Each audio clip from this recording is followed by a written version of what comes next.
Hello, I'm Thinev. Today I'll be talking about my first sandpiper. The green sandpiper. The green sandpiper is a small wader of the Old World. Old World is birds that live in Asia and Africa.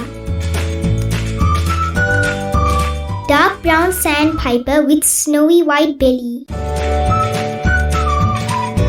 Breeds in clearings and marshes in wet forests and woodland. Migrates occur in fresh and brackish wetland habitats, especially on muddy shores of lakes and small ponds.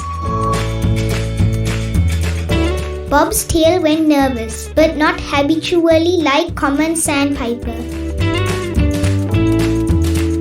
Mainly found as single or small groups, not mixed with other species. Their calls are like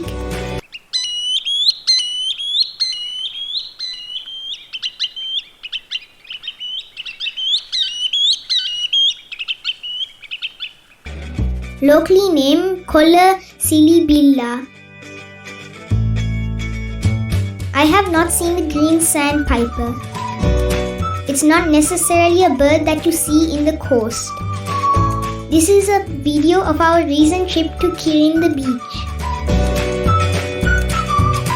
Thank you for watching and stay tuned for my next video about the woolly-necked stork.